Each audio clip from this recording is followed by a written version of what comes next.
Good evening, and welcome to this evening's panel discussion on U.S.-Singapore relations at 55, our shared past and future, people-to-people ties.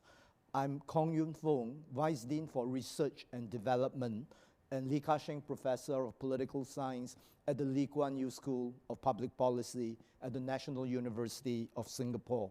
And I'm delighted to be moderating today's panel discussion.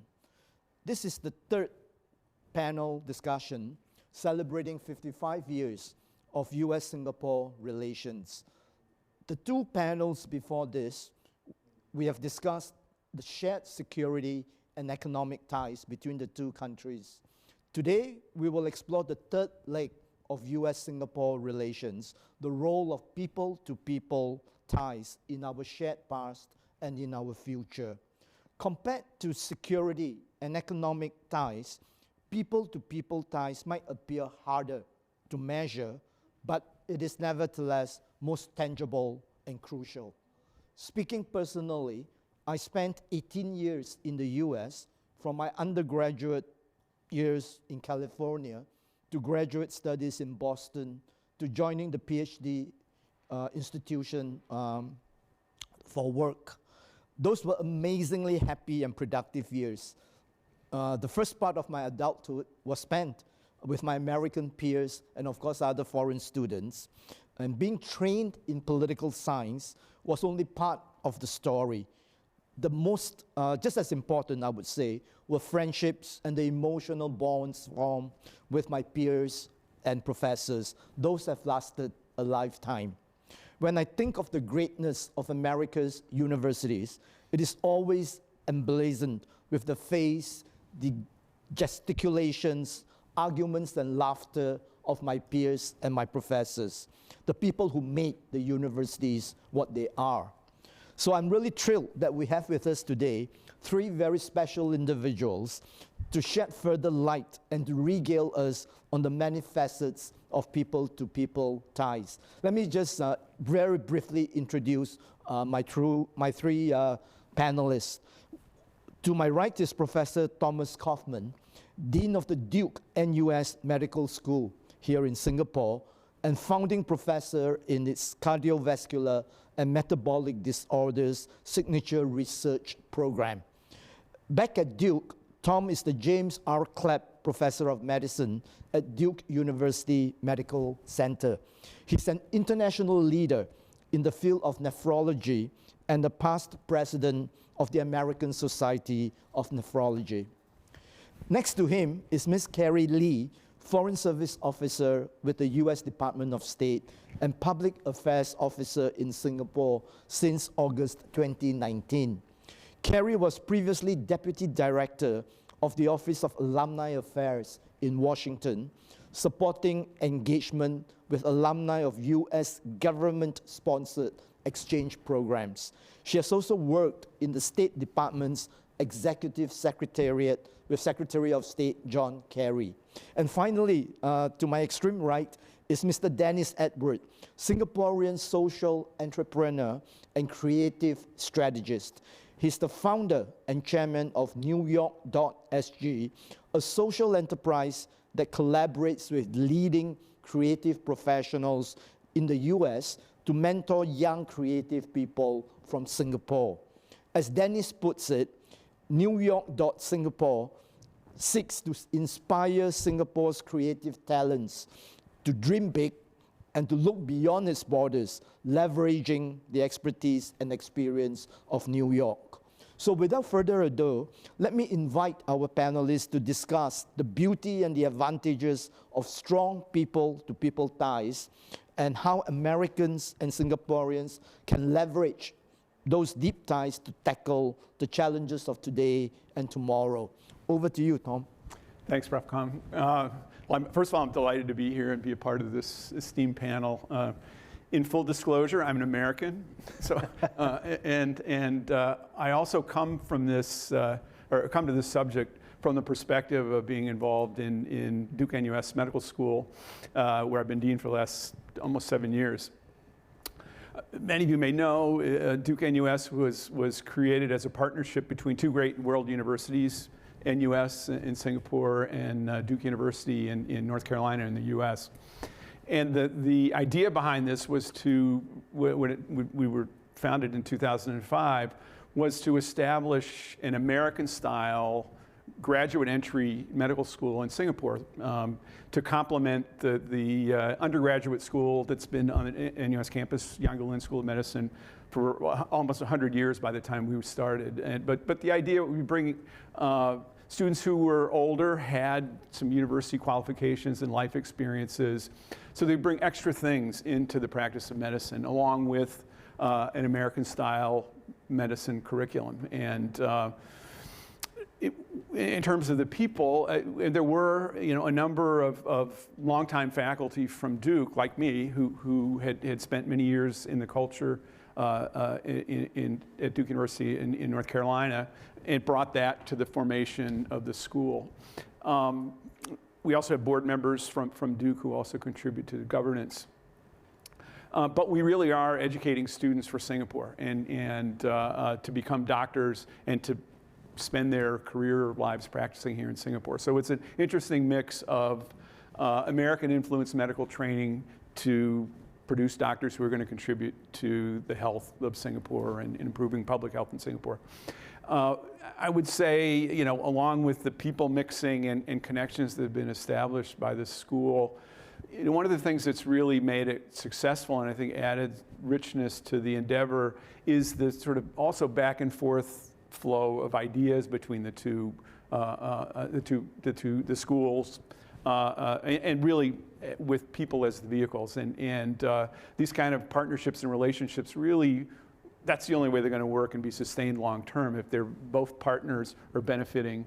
And I think you could say that for U.S.-Singapore relationships in general. But just one anecdote about how this has worked for us.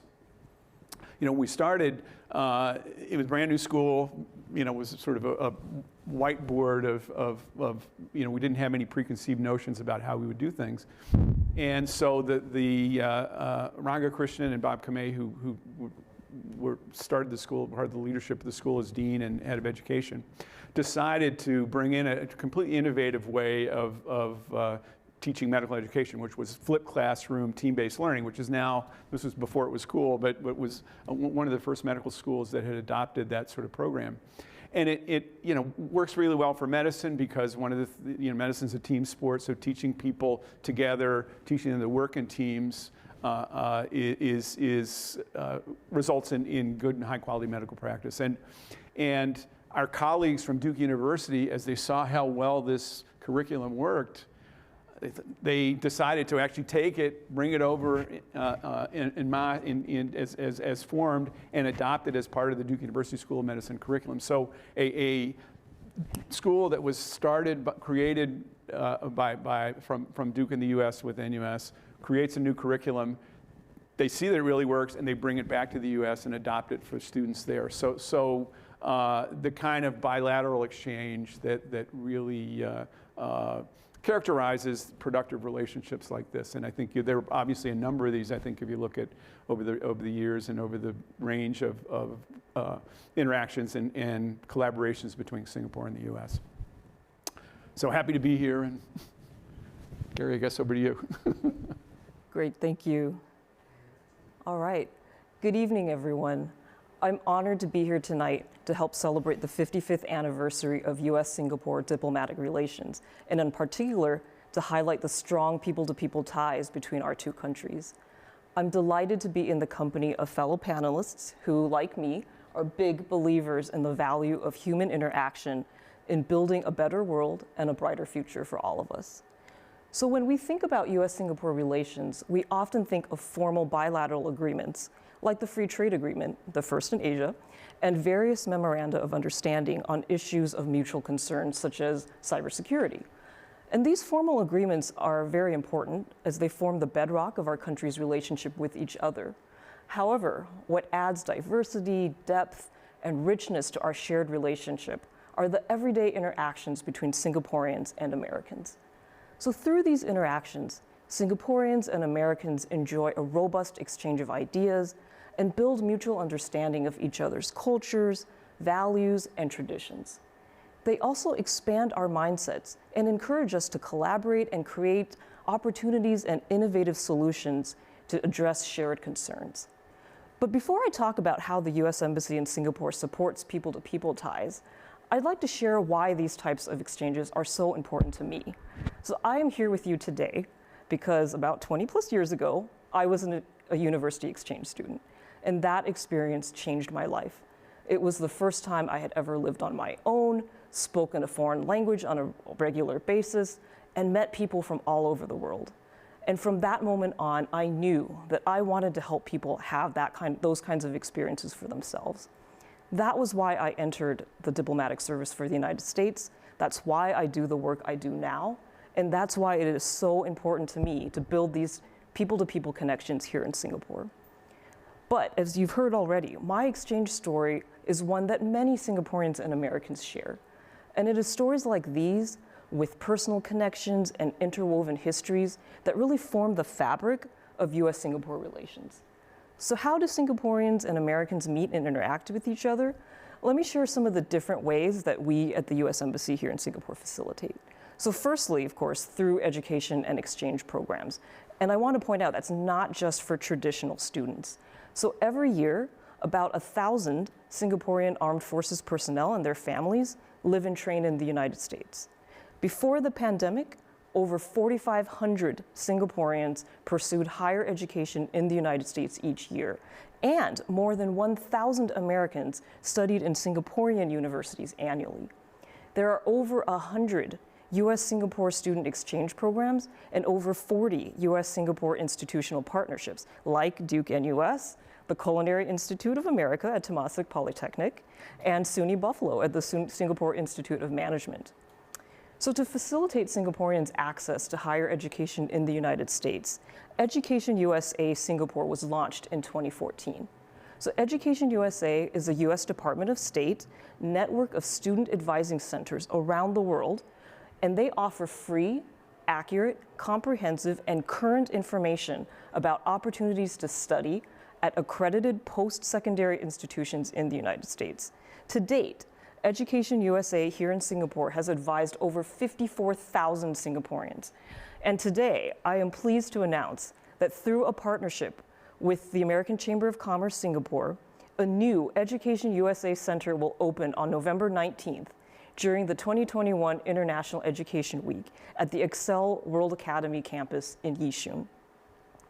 The US government also sponsors numerous exchange programs for Singaporeans, and these go from high school to postgraduate and professionals, including capacity and leadership building exchanges such as the Fulbright program, which celebrates its 75th anniversary this year, the Young Southeast Asian Leaders Initiative, or YSEALI, and the International Visitor Leadership Program, or IVLP, amongst many others. So far, over 1,300 Singaporeans have participated in these programs, including youth, educators, artists, athletes, government officials, and leaders from the private sector and civil society. And I am proud that alumni of these US government-sponsored exchange programs continue to contribute to the betterment of society after they return to Singapore from the United States. Many of them volunteer in the Alumni Mentoring Program, and this is a signature program by the US Embassy in Singapore, which pairs alumni of US government-sponsored exchange programs with students from the Institute of Technical Education for a 6-month program aimed at fostering personal and professional growth. So far, over 600 exchange program alumni and ITE students have benefited from this program since its inception 9 years ago. And besides education and exchange programs, Singaporeans and Americans also interact through the economy and the market. There are more than 140 Singaporean companies currently located in the United States and more than 5,400 American companies based here in Singapore. These Singaporean and American companies invest in their local communities by employing thousands of people and driving innovation and prosperity in each place they operate. And lastly, the citizens of both countries enjoy visa-free travel between the United States and Singapore. So pre-pandemic, Singaporeans made 166,000 trips to the United States, and that was in 2018 alone. And to further ease travel between both countries, the United States included Singaporean citizens in our Global Entry Program in June 2016. And Singapore is the first country in ASEAN to be included in this program, which allows expedited clearance for pre-approved and low-risk travelers upon arrival in the United States. And in turn, Singapore allowed Americans to apply for its enhanced immigration automated clearance system under the Trusted Traveler Program. And on behalf of the tens of thousands of Americans living, studying, and working here in Singapore, we value Singapore's generous hospitality, level playing field, and boundless opportunity. And we will continue contributing to our local communities as good neighbors, friends, and colleagues. And to further celebrate these close ties, U.S. Embassy Singapore will be launching a virtual photo exhibition called From Sea to Shining Sea, 55 Years of U.S.-Singapore Relations in Photos on November 2nd, 2021, so next week. And together with local partners such as SPH Media Limited, the National Library Board, and the National Archives of Singapore, the exhibition will consist of a curated collection of photos and multimedia content that highlight the friendship, cooperation, and inspiration between the United States and Singapore since 1966. And we invite you and your friends to visit the exhibition and share your memories of U.S.-Singapore connections on social media with the hashtag USSG55. And finally, these past 55 years of partnership are really just the beginning. Through our strong people-to-people ties, the U.S.-Singapore relationship will only grow stronger in the years to come. Well, thank you. Thank you, Gary. Dennis. Well, thank you so much for having me here. I'm delighted and honored to be here. This is a very interesting series organized by the Lee Kuan Yew School as well as the U.S. Embassy.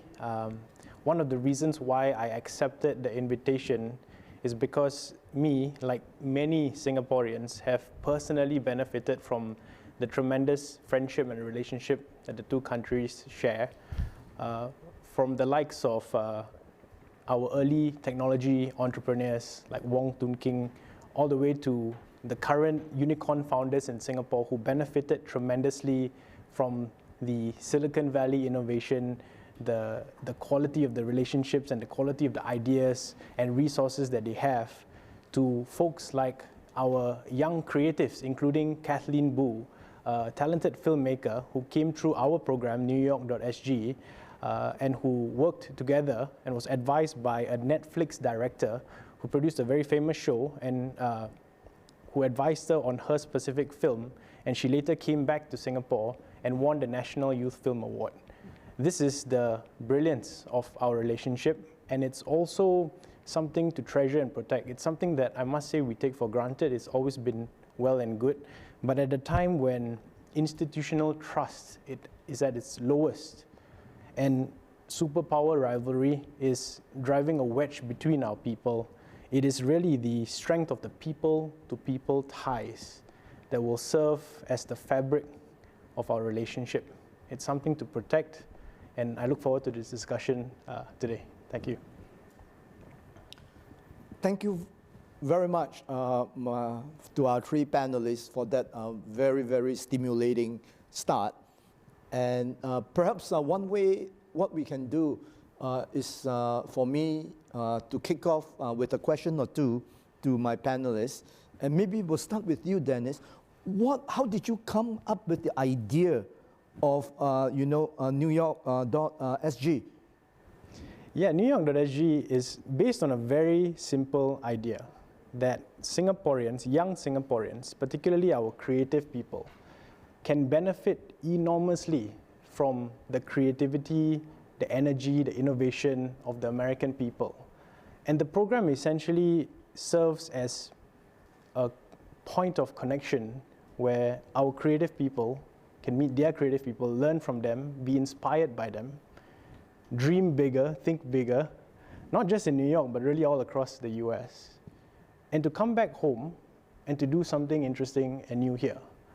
And so we've seen this working out. I mentioned Kathleen Boo, for example, our young filmmaker who was inspired. She told me before this in a conversation, this panel, that before the program, she sort of lost hope in our creative scene. She didn't think it was going to go very far.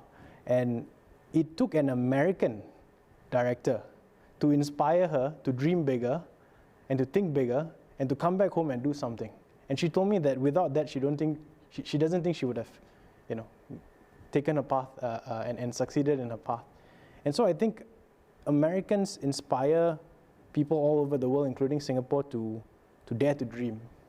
And there are a lot of potential benefits and collaboration that we can continue to develop, and New York.SG is simply just one of them. Yeah. Great, okay. And Carrie, I was wondering, through all these exchange programs between Singaporeans and Americans, or even if you think of it more broadly, have you done any collecting of the memories or of the what they think was the number one thing they got out of their years or months in the US? When Singaporeans come back, they talk to you and your colleagues, they say, this was what was so, made such a great impression on me while I was in the States. Was it the creative scene? Was it the political system, the universities, or what? I was wondering if you could enlighten us on that. Sure, definitely. So as you had mentioned, Professor, in your opening, previously I also worked in a special office of the Department of State that works specifically with alumni of US government-sponsored exchange programs. And we often say that your exchange program is actually just the beginning. And it's kind of the many, many years following your experience where you start to see the dividends pay off and really the benefits of the exchange come through, where you really see the full experience of that exchange. And so definitely we keep in close touch with all the alumni of our programs both while they're in the States and when they return. And we hear a lot of impressions, stories, ideas that come from their exchanges. And one thing that I wanted to point out in particular is that, it can take some time for you to reflect on your experiences. And one thing that we've been doing this year in particular to kind of collect some of these experiences is this year is the 75th anniversary of the Fulbright program, which is really a flagship exchange program of the United States. And there have been over 500 Singaporeans who have gone to the United States on the Fulbright program, and over 300 Americans who have come to Singapore on the Fulbright program. So this year we actually launched a special video series called Drawing on the Fulbright Experience, and it's specifically videos featuring distinguished Singaporean Fulbright alumni, such as Ambassador Tommy Koh, talking about their exchange experiences. And in terms of what really stands out, it's really the people-to-people experiences that people had. Professor Koh, for example, mentioned his host family. Other people have mentioned their classmates, the other international students they may have met. So even kind of within the exchange, that people-to-people element just reigns really strong. Okay, thank you. In fact, Carrie, while I have you on camera, the first live question has come in. So maybe I will just, spell it out so that perhaps it's a very easy one. All right. It comes from Hui Chop, who says that I would like to study in America. All right. What should or can I do? Maybe you can say something about that. Sure. So thrilled to hear that. And actually, we have an entire center and team devoted to helping Singaporeans and other students get the information they need to be able to study in the United States. So this is our Education USA partnership, and we're actually launching a new center, and this will happen in November. This will be at the XL campus in Yishun. And the Education USA Advisor and Advising Center, they provide free of charge,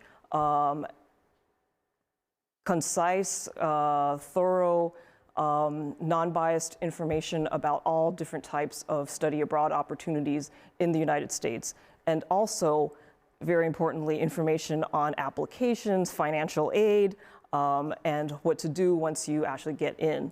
And it's really about helping students find the best fit for them. And this, again, is a service that we provide free of charge to anyone who's interested. So I encourage people to check that out. Okay, the next question, Tom. In my freshman year in the US, I was a pre-med So when you were saying about the Duke NUS program being a graduate program, I knew exactly what you were saying. 4 years of undergraduate work before you can actually go get a professional medical degree, right? And you did mention about the difference between that and, let's say, the regular medical training here. So the doctors that Duke NUS produce, how are they different from the ones that are produced in the normal stream in the NUS system? Just by definition, they're older. They have more life experiences. Some of them even have gone to school and then work for a few years before they come back to medical school. About 25% have advanced degrees, masters or PhDs, and different kinds of life experiences, from working in a research lab to being a business person to being an accountant. So it's a wide range of diverse experiences and outlooks. And we think that informs and enhances their ability to relate to people as doctors. I would say, the other part of the Duke NUS mission, beyond training people who are going to be outstanding clinicians and doctors, is to try and help them bring something else to the practice of medicine. And one of the particular areas of emphasis is to educate people who may go on to be doctors, but also do research, be scientists. And so we've, the school itself is very research intensive. One thing, again, that's different about our school is that the third year, the students spend engaged in an intensive research experience. So they bring that along with them, along with their medical degree. We have this term clinicians plus. So they're outstanding clinicians, but then also bring something else to the practice of medicine as researchers, leaders, entrepreneurs, educators. That's certainly our aspiration for our students. Okay. Do the panelists have any questions for one another? Yeah, I actually do. And picking up on the question that you got on Facebook, the question on the opportunity to study in the US, I think now more than ever there is a need to create many more non-traditional paths into the US, right? To learn from the institutions there, the people there, gain the sort of the experience that one would get on a scholarship, on an exchange, or just full-time studies. There are two forces at work, right? One is there is rising tuition costs in the US, right? Big problem in America, putting a lot of people in debt. Obviously for international students, even more difficult to access because very expensive, so you get more and more people priced out. And this, I think, is an opportunity for the likes of your department, Carrie, and even like small organizations like NewYork.SG, to try and create different pathways without the expensive tuition costs. And that is something that I think we can do a lot better, all of us, right? Those in Singapore, folks in the US Embassy. And I wanted to hear your thoughts on this, Carrie. How do you see this evolving? How can we create more opportunities for young people in Singapore to benefit from the experience of US? Yeah, that's a great question. And I think, it's something that a lot of people have to consider, the costs of education. And, kind of working through and navigating the financial aid system is something that we one of the big things that we try to help prospective students with.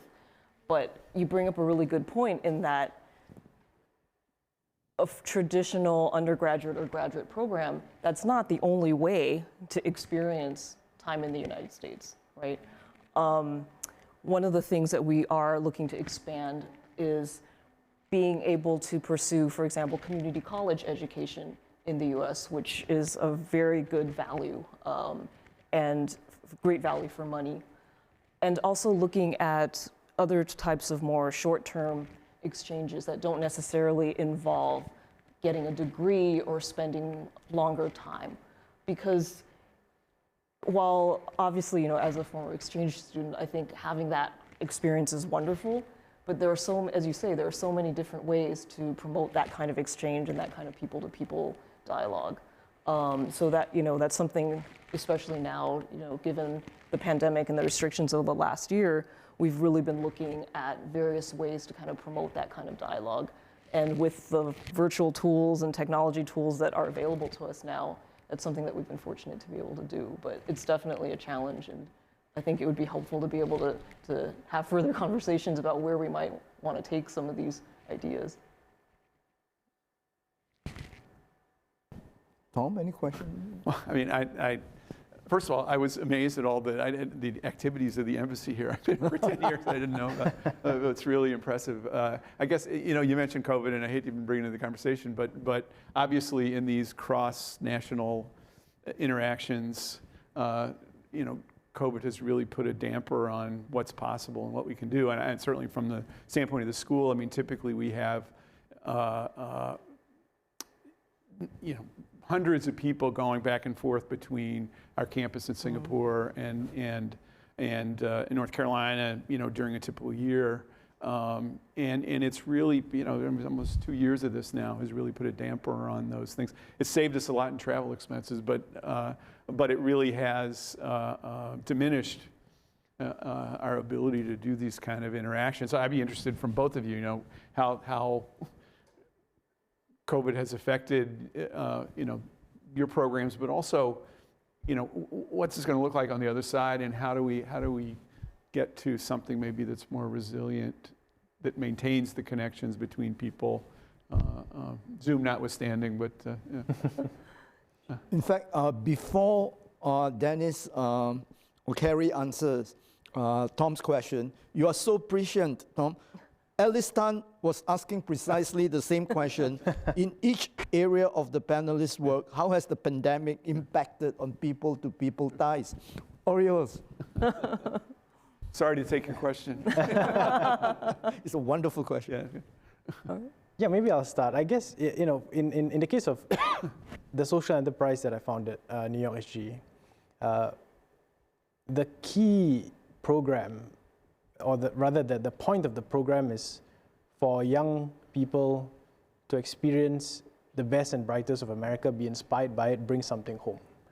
And there's no better way to do it than to be immersed in the US, in a place like New York, or even in the Bay Area, which unfortunately over the past year and a half or so has made it basically impossible or near impossible.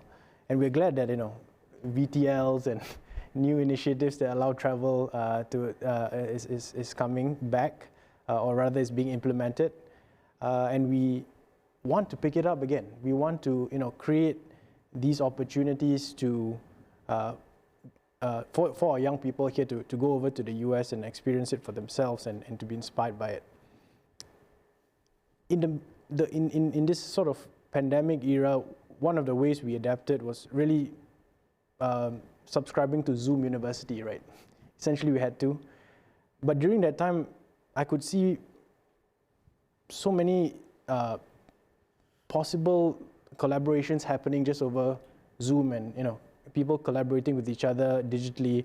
So it is possible, and I think that one of the things that this pandemic has taught us is that anything is possible. You don't necessarily have to be in the same location in order to work together, in order to learn from one another. And I think that's a good thing. It will save on your travel budgets going forward as well.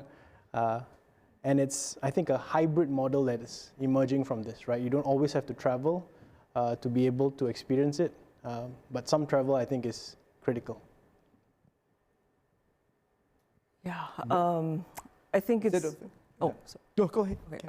I think it's pretty similar with the embassy as with, I think, many, as you mentioned, Dennis, and many other organizations. You really can't overstate the impact of COVID.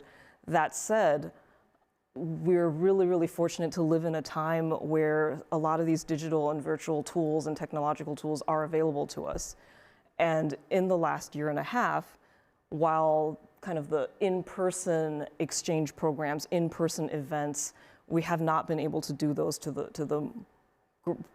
the most part. There have been a couple of exchanges still happening in person to a limited extent, but we've really been able to move our entire public engagement program to a virtual platform.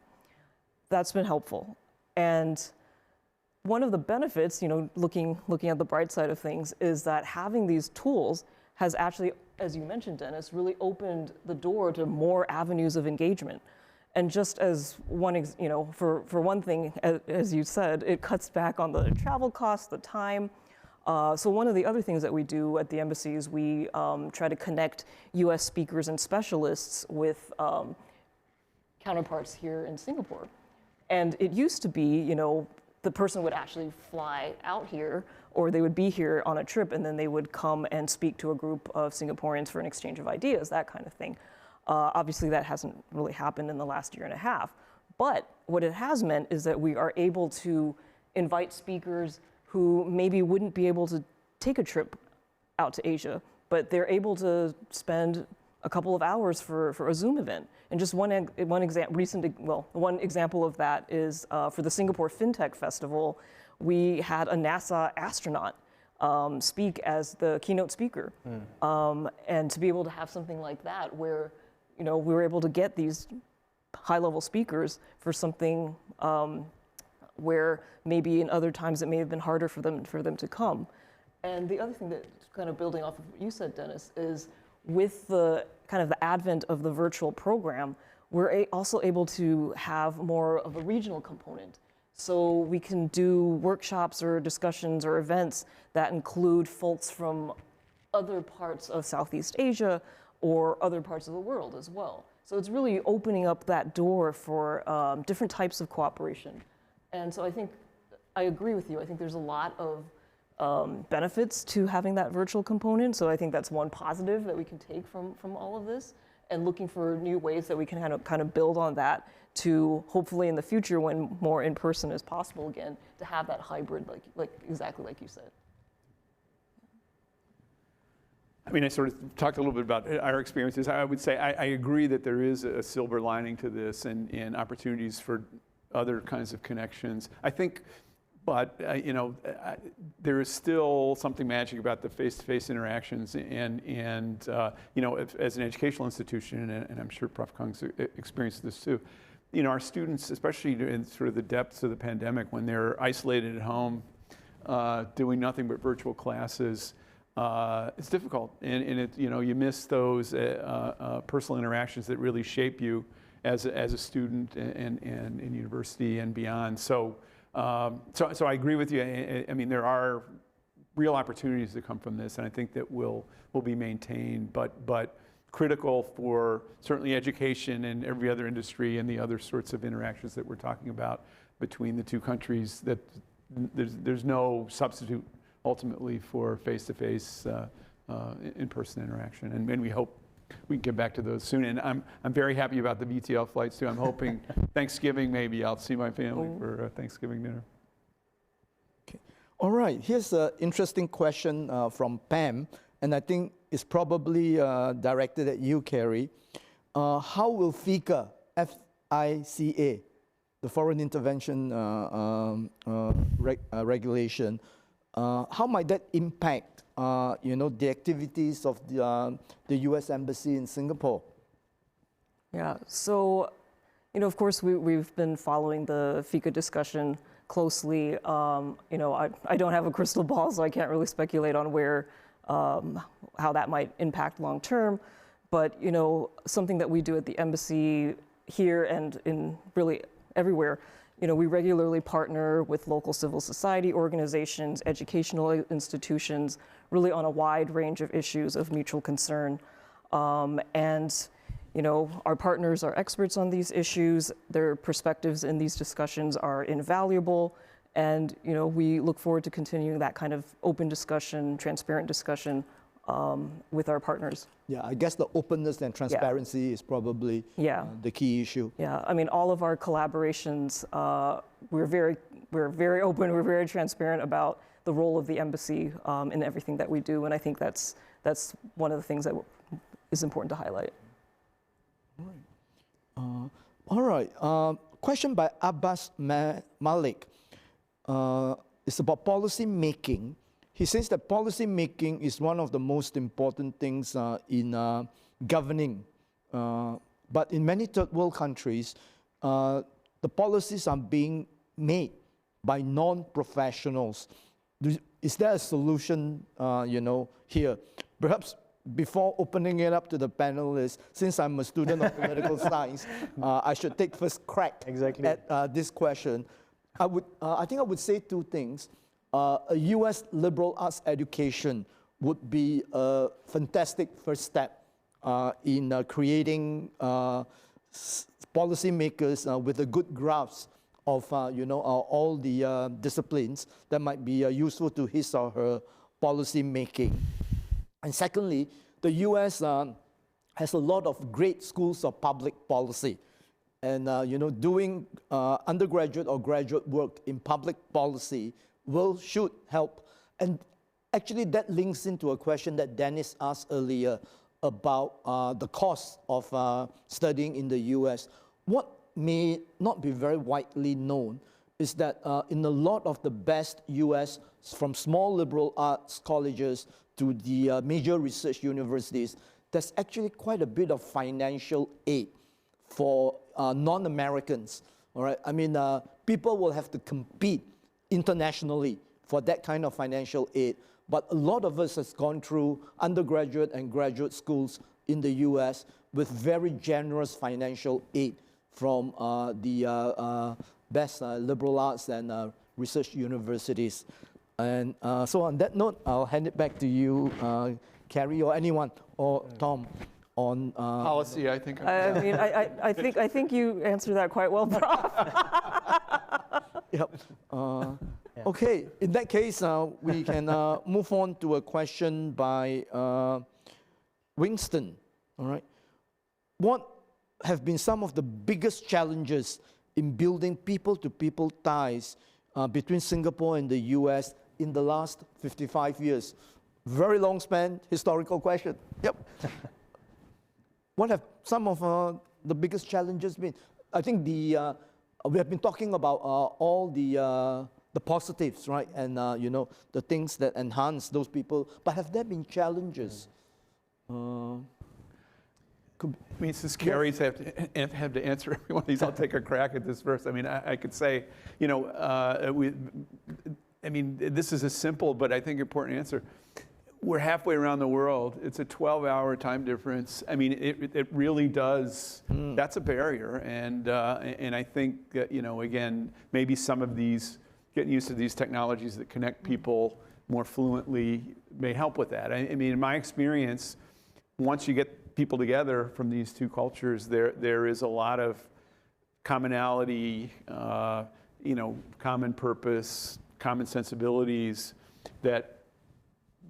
But enough differences to make it interesting, and so which is why we spend a lot of money bringing people out and sending people to the U.S. to sort of allow them to mix up and interact and really take advantage of those things. But there's no getting around it. It's really far away, and it's hard to find a time to have a conversation where that works for both. So it's simple and maybe kind of a dumb answer, but I think that really is an obstacle. Yeah.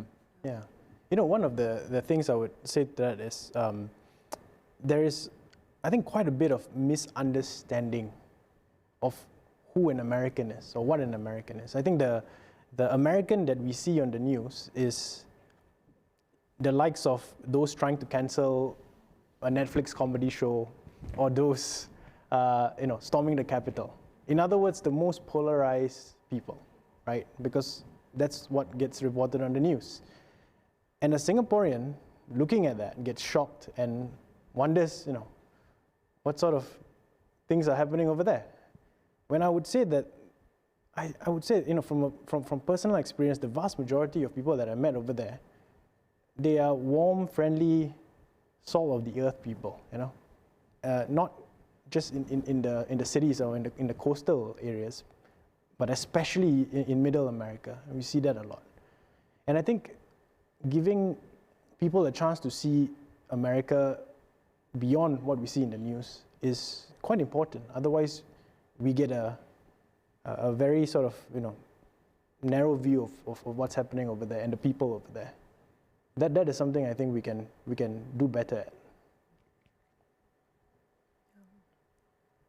Dennis, this is a very interesting point about what you're suggesting is that depending on who we hang out with, we may get a distorted view of America. If you just watch the TV, right, you may get a distorted view.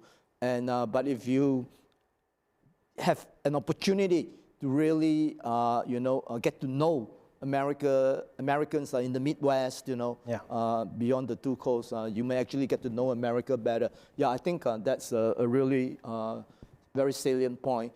I'm a student of American foreign policy, and I used to think that I've spent so many years in the States, with my peers in college in California and my fellow graduate students in Boston, and therefore I really know America, right? But come to think of it, actually, I only know a very selected segment of America, and this, in essence, are the so-called elite, right? And it worries me that I haven't spent enough time in other parts of America in order to get to know, the other America, right? So I think both your point and what I'm trying to say suggests that it matters who are the people to people, that we are talking about. Carrie, you want to add anything to? Sure. I mean, I think both of you touched on this before as well, just in terms of challenges. Resources are always a challenge, right? And that actually touches on time, but also on cost, opportunity. I think it's a good thing that now there are so many potential options out there for things to do, places to study, and that's great. But helping people to find the resources to be able to have those types of connections, I think that's something that continues to be a challenge. Okay. And Prof, actually, if I can pick your Please. Political science brain, right? Since actually you're the expert here, you should be, commenting, not me. No. Go ahead. I guess the question is, I'm particularly interested in this problem, let's say, of institutional mistrust, right? There's a deficit of trust in big governments, big corporations, probably at an all-time low by some measure. And this obviously threatens the relationship between countries potentially because people are mistrusting their governments. And it creates, I think, an opportunity for small groups, smaller organizations, or just individuals forming these relationships and establishing a stronger fabric of diplomatic relations as a whole. And I wonder if you can comment on that, the force that is the mistrust, and tying back to this discussion, the need for people-to-people ties to be strong and not something to, I guess, feel good about and sort of as a courtesy to say we have really good people-to-people ties, but to see it in terms of a very important dimension of foreign policy and international relations. How do you see this evolving? Dennis, you're talking about the mistrust in the U.S.? Mistrust in big institutions, and how people-to-people ties will be sort of ameliorate perhaps the mistrust. Okay. I'm not sure that I have an answer to that. I mean, I think looking at America today, I think there is this sense that it is quite divided, right? If you look at the recent presidential election, but still things get done, and I think you have an administration that is on a more uniting front. So I see, I'm optimistic in that sense. On the foreign policy front, I think the worry is more about long-term American commitments, right? But again, I think the Biden administration has been very able in terms of undoing a lot of the distrust that had happened during the previous administration. So I think there has been an attempt to re-engage allies in a way that, and strategic partners in a way that has reassured a lot of people around the world. Maybe we can move on to the next question by Brian. Now, Brian sounds like a public policy graduate student. I don't know whether he is, but so here's the question maybe, yeah. for the three of you, all right?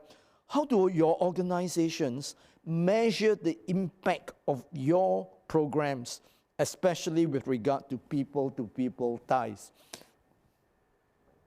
Methodology. I mean, how do you know that, the people-to-people ties that all of us seem to prize and treasure actually lead to positive outcomes or the outcomes that you want?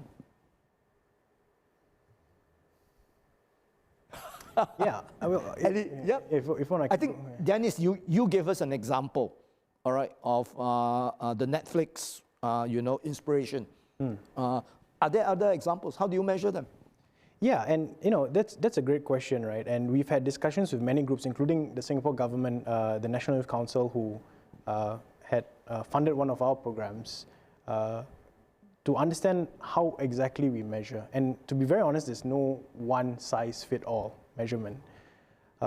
We go by the quality of, first of all, their experience.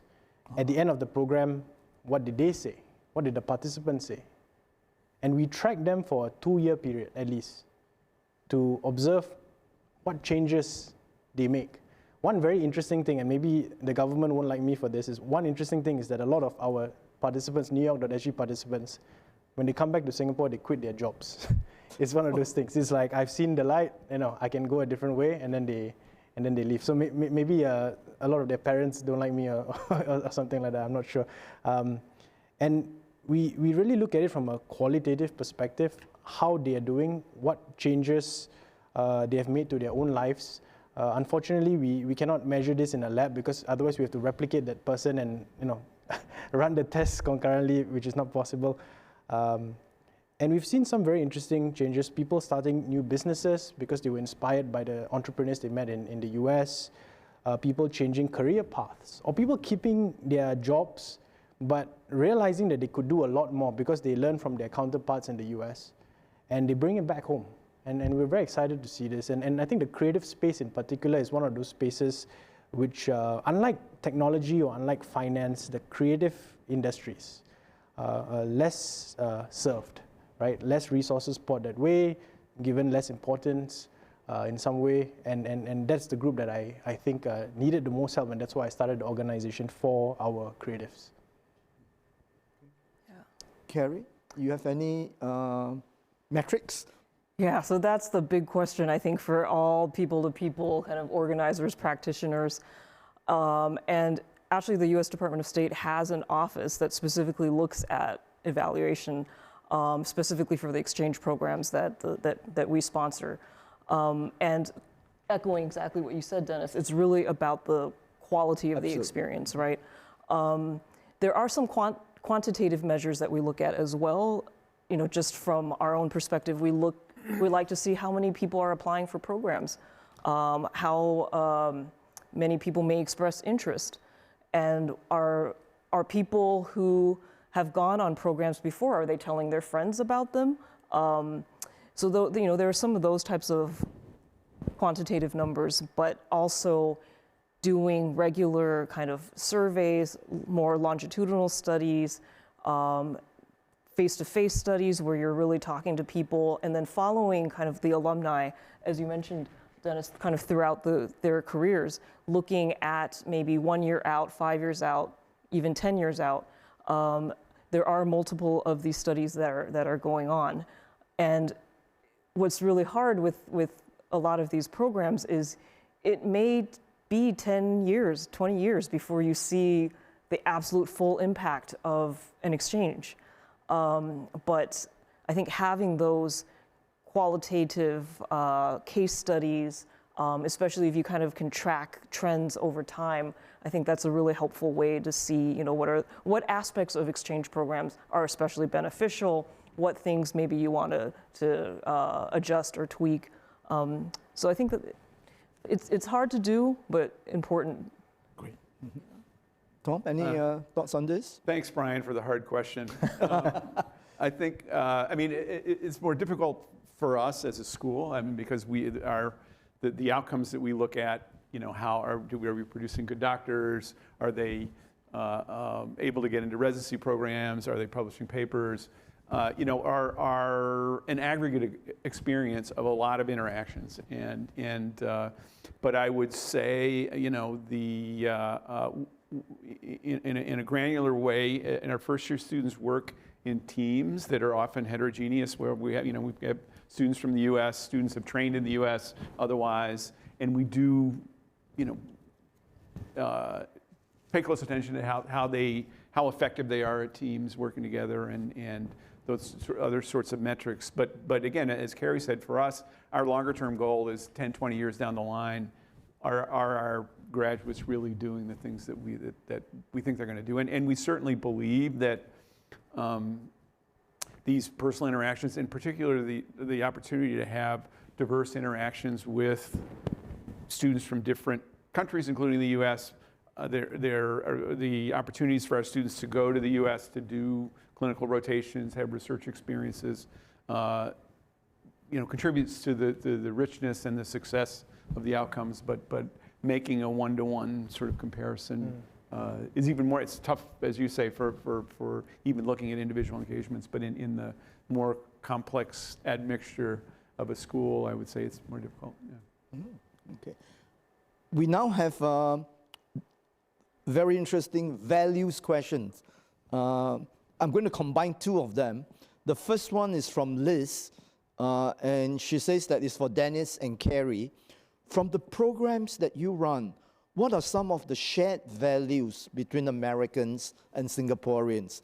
And I'm combining that with the question from Gret, which asks, in your opinion, what have been the unique aspects of both cultures of the two countries that has connected the two countries?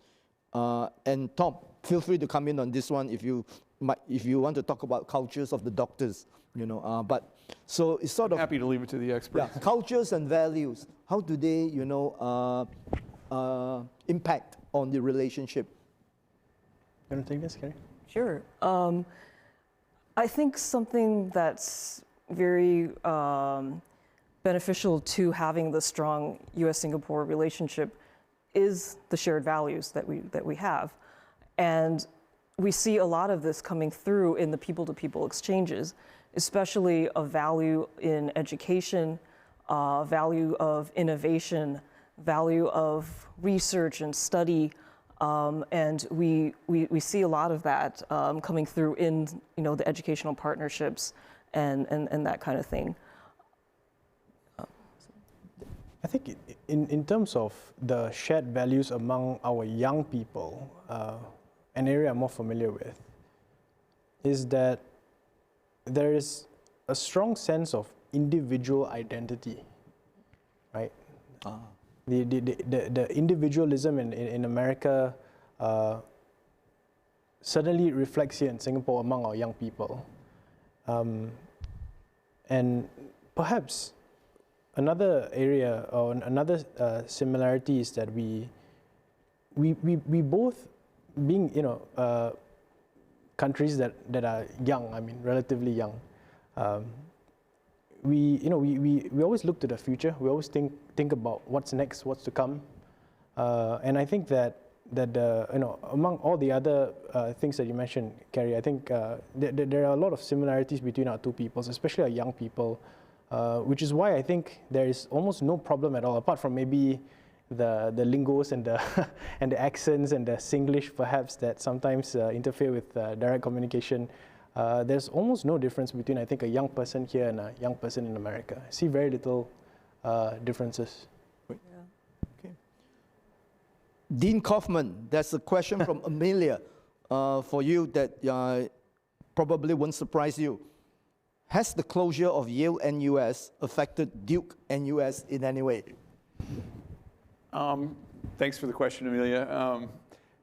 The short answer is no. I think we do share the fact that we're both hyphenated schools that are partners with outstanding American universities. But I would say we're a graduate entry school, we're a medical school, and really a very different track and cover a very different area than Yale NUS. I will say that we have admired the quality of the liberal arts education provided by Yale and US, and actually have a joint through train program so that their graduates can, if they pass muster, can have a conditional admission to Duquesne US. And we plan to continue that. We've had some discussions about continuing that with the new school that will be created as Yale and US merges with the University Scholars Program. And we look forward to that opportunity.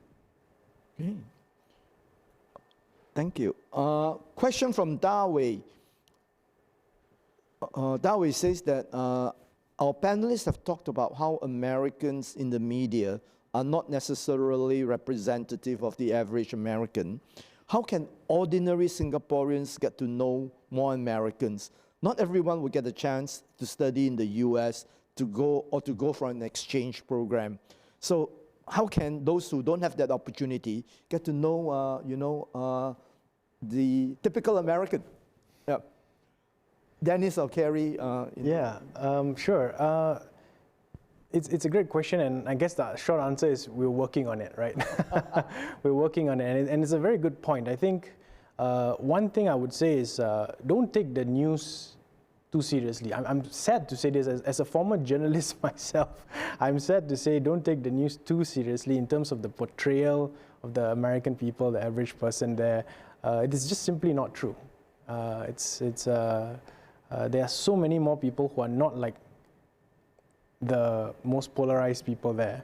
And it's an opportunity, I think, for us in the next wave of people-to-people development to figure out how we can connect those not from the coastal areas, but more in the middle with the people in Singapore. Get them to see a different side of America, get Americans to see Singapore. It's not Crazy Rich Asians. It's very different from that, in fact. And it's something that I think is missing at the moment, I would say, by and large. Yeah. Okay. And Yeah, I think also, in pre-COVID times, there may be more, Americans traveling back and forth, more events where you might meet Americans at, and that has been something that has been happening less in the past year and a half, as you mentioned, Dennis. But I think one thing to think about is there are ways now to meet and interact with people that don't necessarily involve travel or even having that person face to face, right? I meet quite a few people who have made friends from around the world through participating in online communities of all kinds. And that's a low cost, low barrier to entry way to make connections with people, not just from the United States, but from around the world. But that said, of course, as you mentioned, Dean, there's not really there's no perfect substitute for the in-person. So again, hoping that, as you said, we're working on it and hoping to build some more of those opportunities. great. And if I may just add my speculation on this question, I think you read novels written by Americans. If you want to know a nationality or national character, I think wide reading of novels by novelists in that country always helps. That's one way to gain access, and biographies too. I won't mention any names, but I think one can learn a lot about the character of the country in question. That's interesting. I mean, I'll just throw my 2 cents in here. First of all, I didn't realize how many thousands of Americans there were in Singapore. So maybe there is more opportunity to meet people here. But I think, America's a really big country with, diverse regions and many different kinds of people, and which is one of the things that's so interesting about it. So I think, there are lots of ways to dive into that, but there's just like there's no, mold for what an American is, just like there's no mold for what a Singaporean is. I mean, I think so. So it's if you really want to know about a country, that you're going to explore in many different ways to do it, as have been outlined. But on both sides, there's a lot of rich cultural and things to experience and learn from and benefit from. Okay. Here's a question from Nicolette, who says that the sharing has been very enlightening so far. Thank you. Given that all the speakers have worked with Singaporeans who want to or have eventually experienced the American educational professional system, what kinds of people do you think best gain or are likely to gain the most from the US approach or US system? So this is almost a question about the personality or disposition of Singaporeans who are most likely to get the most out of the people-to-people ties or interactions. I think you suggested something along those lines, Dennis, in one of your answers about individualism, right? I was just wondering whether my panelists have any other things to add. Yeah, that's a good question. I think that I wouldn't isolate it necessarily to US education or working in America. I think generally to go in with an open mind and to accept that it will be very different from Singapore, right? Things don't always work like clockwork, and that's a good thing. It's actually a good thing, and you learn to adapt and you learn to make things happen by yourself without someone coming to fix it for you, which happens a lot here. Going there with an open mind, ready to meet friends, make new friends, meet people beyond the Singaporean societies in the universities that they go to, branching out of that and allowing yourself to travel as well. It's a big country, a lot of places to visit. Just keep an open mind. I think that applies across the board. Okay. Yeah. I would definitely echo that. But in addition to everything that you said about going in with an open mind, being open to new experiences, I think something to also think about is to be ready to maybe reflect on or even question some of the assumptions or ideas that you may have always grown up with. It doesn't mean that one way is right, one way is wrong.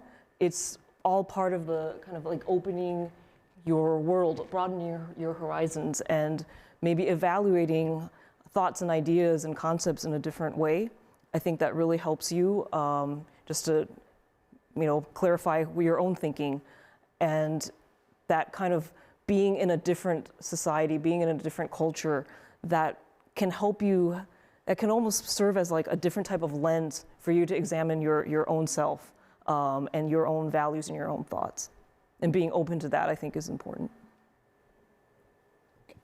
And maybe I come to it from a different angle because we're really, we're bringing an American-style curriculum, but really to educate students for a Singapore context. And I think, again, the value is just the same principles that you just heard. People come into this,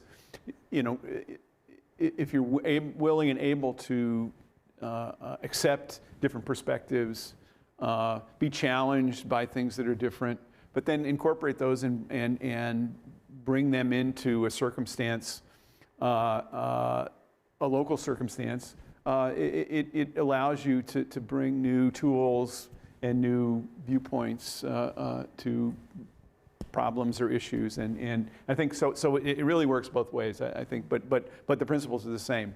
Don't be too rigid. That's one of the things that you learn about living in a foreign country too, right? That on both sides, that those of us who come here is don't be too rigid about your thinking. Be adaptable, be open to new possibilities, and I think that's what drives a lot of the benefits of these kind of relationships. Americans are also very open to us criticizing or being critical of the system and the practices over there. They don't mind, right? You guys don't mind. I think we are more defensive if someone comes in and it has commentary on stuff here, then we might get defensive. But I think that's the beauty, right? Like, you guys are really open-minded and you accept that. Maybe a little less so now because of the polarization, right? That's happening. But certainly, I think to allow yourself to just be really open is most critical. All right, probably the last question, given that we don't have that much time left from the audience. Question by Karen, which says that virtual programs have been great during the pandemic. They definitely have their merits, as you have pointed out.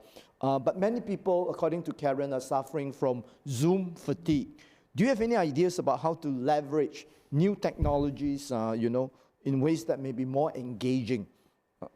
And just any quick thoughts on that? Well, the technology of our time is just going to keep getting better. We are at a moment in time when even in 5 years things could be very radically different in terms of the quality of the digital experience. So just sit back and wait, right? You'll experience it. But I think one of the things that we found useful for us is we developed a hybrid model where there are in-person activities happening here that are part of a digital program that is being led by someone over there. And I think figuring out how to combine the best of both worlds is the way forward, right? And then AR and VR and the likes are going to just keep getting better and better. Facebook is creating metaverse, whatever that is. And it will just keep getting better. And I think that everyone is suffering from Zoom fatigue in one way or another. And we're looking forward to the travel restarting and going forward. Yeah. Any thoughts, Karen? Sure. I mean, I think one thing, going back to the idea of innovation, is that as kind of the pandemic has gone on, we have a lot of creative people coming up with fun new ways to do virtual programs. And new tools available where you can do interactive quizzes and interactive kind of brainstorming activities. And we've been able to utilize some of those in our virtual programs. And also things like people are now coming up with virtual experiences that you can do as a group together. Like we just did one last month where as a group, we climbed Mount Everest. And as a group, we made decisions on, do you turn back? Do you do this? Do you do that? And it had a full kind of like virtual experience where it feels like you're on the mountain. Things coming up with new technologies and new ways, I think is helpful. And then also trying to incorporate some of that in-person element whenever possible too. I mean, I'll make a comment. I'm an old guy, so who calls my kids every time I can't get on a website? But we've thought about a lot of this stuff in education, obviously, and how to keep people more engaged. And the platforms are evolving. I think the Zoom fatigue comes when you're sitting, at least for me, when I'm sitting in a conference. There, 20 people. Most of them have their cameras off. There's somebody, a professor like me, blabbing. I mean, that's we've had enough of that, and I do think these new opportunities to engage, and where we're really, if you're going to have a group Zoom activity, then make sure everybody stays engaged, and it's everybody participates. We certainly also use, for medical training, simulation, and virtual reality programs, and so yeah, there are ways to make it more interesting, but in the end, we've got to, the more we can incorporate real human being interactions, the better. But yeah, I think we all sympathize with the questioner. Absolutely. Thank you. Those were actually very substantive answers to that question.